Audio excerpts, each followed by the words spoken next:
E aí pessoal, eu sou o Edu, estamos com mais um podcast, dessa vez eu junto com o... Júlio, essa é a minha primeira participação em um podcast. Primeiro, vamos tirar a virgindade do Júlio em podcast. O Júlio não... Nós vamos falar de filmes. Nós acabamos de ver um filme agora, Júlio. Que filme que era? Frankenweenie era uma adaptação de Tim Burton do Frankenstein. Não tinha o Johnny Depp, mas eu chamava o carinha principal de Johnny. É, porque ele parecia bastante. Ele era como se fosse o Edward Mãos de Tesoura antes do filme. Mas sabe o que eu achei legal do filme? Eu até estava falando pra ti, eu não sou muito fã de filmes de terror, mas eu acompanho o Cinemassacre.com, que é o site do James Rolfe, que é o Angry Video Game Nerd, e ele é um grande fã de filmes de terror. Então, todo outubro ele faz uma sequência de vários reviews de filmes de terror. Inclusive esse ano ele fez de filmes de terror dos anos 80, mas no passado ele já fez os primeiros filmes de terror. Frankenstein, Drácula, Lobisomem, Monstro do Lago, um monte de coisa. Eu não vi esses filmes, mas eu vi os reviews dele. E aí, então, eu conhecia todos esses filmes através dos reviews dele. Eu conheci todos os primeiros filmes do Frankenstein, até os atores, que inclusive repetiam um monte de ator nesse filme. Como é que era o nome do cara? Legucci, alguma coisa Legucci, acho que era o Drácula, que depois fez mais alguns Dráculas e tal. Então eu conheci um monte disso, e aí vendo esse filme do... como é que era o nome mesmo? Frankenweenie. Frankenweenie? Era uma coisa assim bizarra, não sei o que tinha de Frankenweenie? Não sei, talvez o rabo dele parecia uma salsicha, alguma coisa assim. Enfim.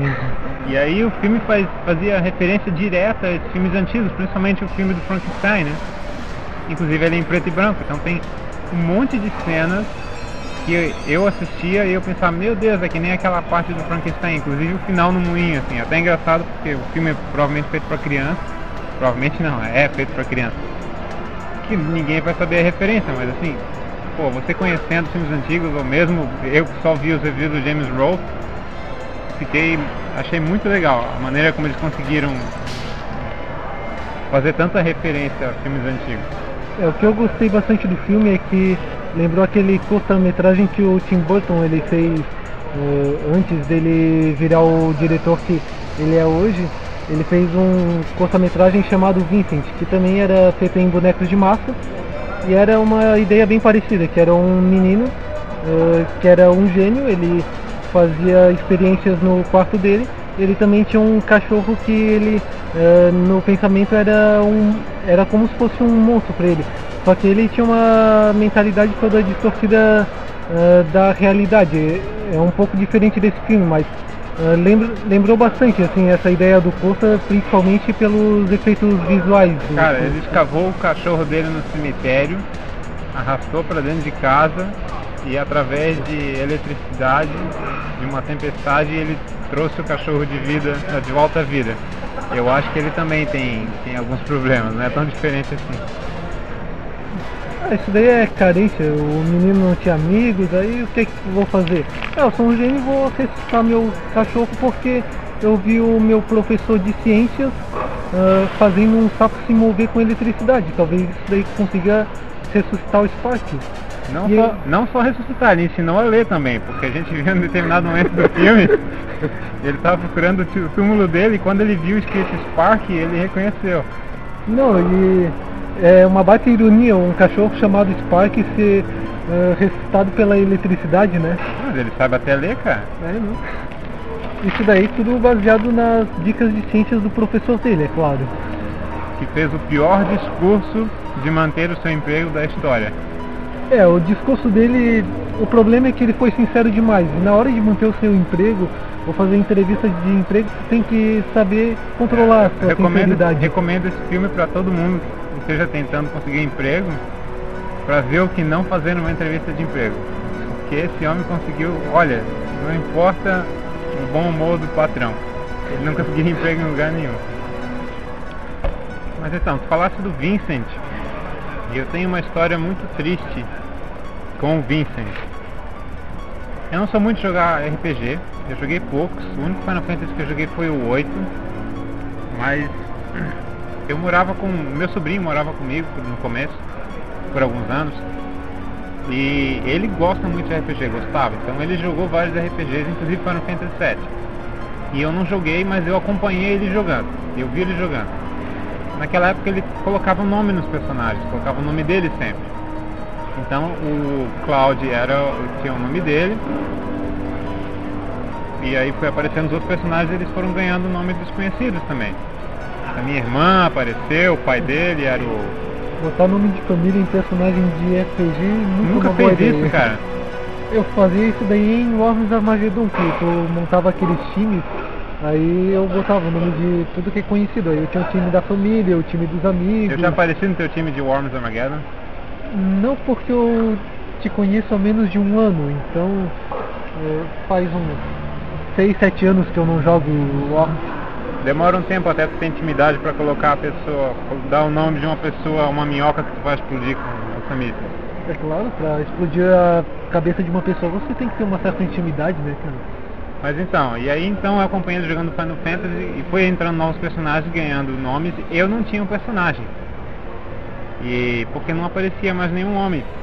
Apareceu o Barry, que ganhou lá o nome do pai dele, depois, não me lembro a ordem, mas entraram várias meninas, a Yuffie entrou. E aí a gente sabia que tinha o Vincent, né? Que a gente não sabia o nome dele. Quando ele aparecer, ele seria eu, então, seria o Edu. Só que ele demorou para pegar o Vincent, porque o Vincent não era obrigatório. O Vincent e a Yuffie eram opcionais, né? Ele pegou o Vincent por último, bem depois dos outros. Quando ele pegou o Vincent, ele deixou o Vincent. Ele mudou de ideia sobre colocar o nome do personagem. Então, o único personagem que ele manteve o nome foi o Vincent, que era o meu. Resultado, agora eu odeio o Vincent. Tudo que é relacionado com o Vincent, tu detesta. Tudo que é relacionado com o Vincent eu odeio agora, porque eu tô traumatizado. Todo mundo ganhou um personagem, menos eu. E sabe o que é mais engraçado? Se eu tivesse ganho esse nome, talvez o meu apelido hoje fosse Vincent, quem sabe? Mas a gente conhece outro Vincent, como é que a gente poderia conhece dois outros Vincents até, mas talvez seria eu, imagina. Talvez eu teria me identificado com um personagem porque tinha o meu nome. Mas moral da história é que eu odeio o Vincent e qualquer coisa relacionada a ele. Então tu não vai ver o curta que eu recomendei? De jeito nenhum. Agora, falando de filme com o Júlio, eu não podia perder a oportunidade de lembrar do Loopers, que a gente assistiu há algum tempo atrás. E não sei se vocês viram o Loopers, mas essa conversa vai ficar técnica. No Loopers, a moral do filme lá é que eles não podem matar as pessoas no futuro porque não conseguem se livrar do corpo. Então por isso eles mandam pro passado para ser morto no passado. Temos alguns problemas nisso, né? Por exemplo, como que eles não conseguem se livrar de um corpo? É isso. E eles têm problemas de rastreamento também das pessoas. Porque pelo visto eles conseguem rastrear quem morreu quando é homem, só que quando é mulher ou quando é asiático eles não conseguem se livrar do corpo. Esse é o nosso segundo problema. Em determinado momento do filme, uma mulher asiática, ela é baleada no futuro e morta. Simples assim, sem mandar ela no tempo nem nada. Por que podia matar ela e não podia matar ele? Então, tem duas teorias sobre isso. Uma é que o sistema de rastreamento, para dar certo, ele requer o cromossomo Y para ele poder rastrear. Pois é. E o outro é porque na China a população é muito grande e seria muito complicado, iria requerer muita verba para rastrear todas as pessoas. Então na China eles deixaram isso daí de lado. Eu gosto da teoria de que todo mundo quando nasce, todo mundo é injetado com um certo mecanismo que permite seu rastreamento global a qualquer momento e ele indica os sinais vitais da pessoa.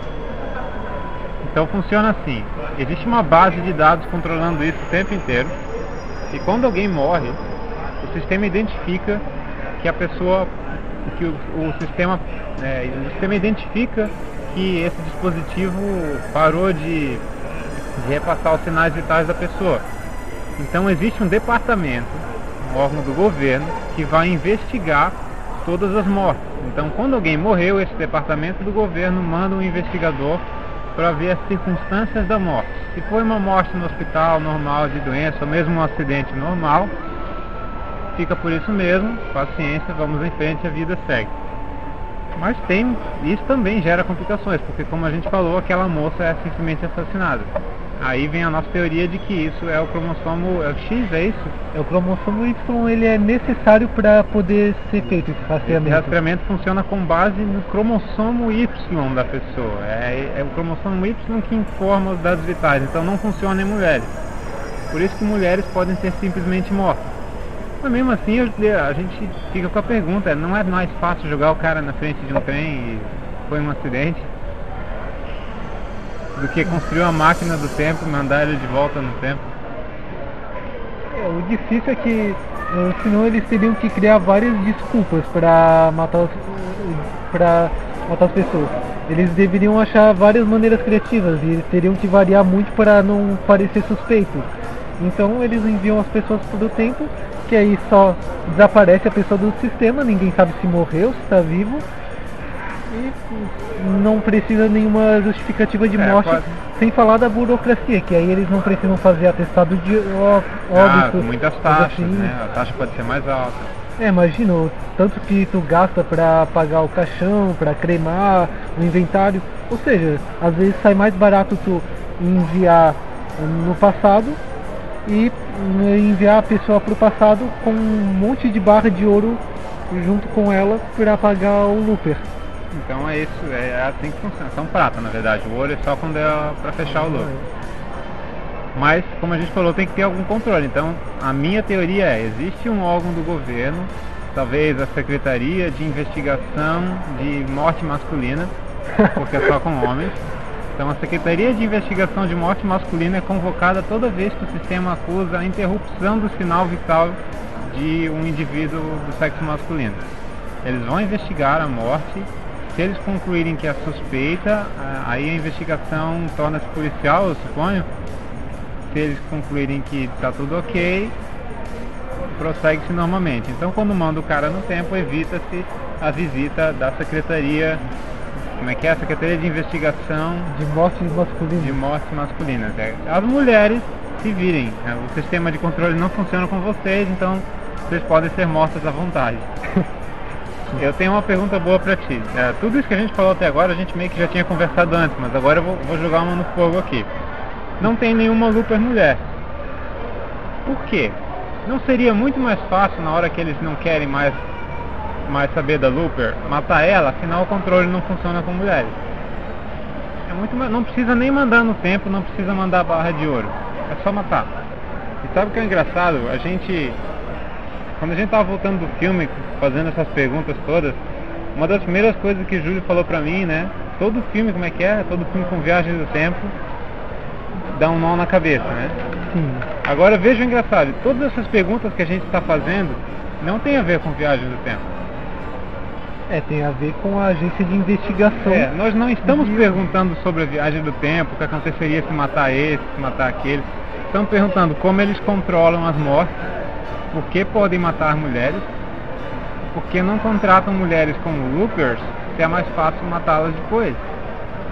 A minha teoria é que tem uma organização para matar homens e uma outra organização para descartar mulheres.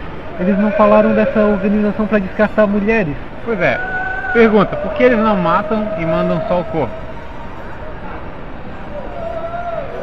Porque talvez se matar, aí já vai ser enviado já pelo acusa sistema. O sistema já acusa, pode ser isso também.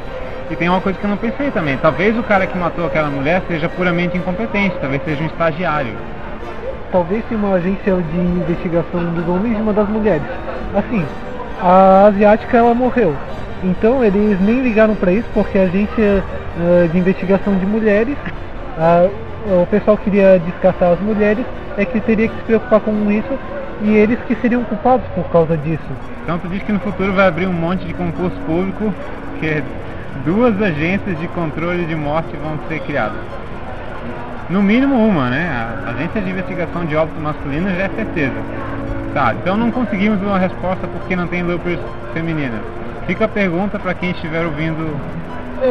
Quem estiver ouvindo e tiver alguma ideia, postem ali alguma coisa, não sei se dá pra postar no... Dá pra postar no blog. Fechou. Então fica com vocês a teoria, porque a gente tá com preguiça de pensar. Poste a explicação por que não contratam loopers femininas. O próximo filme que nós vamos ver será... Ted, sem o Bill. Entenderam a referência? Expectativas para o Ted? Family Guy. Family Guy? Vamos ver então. Até a próxima, pessoal. Tchau. Até!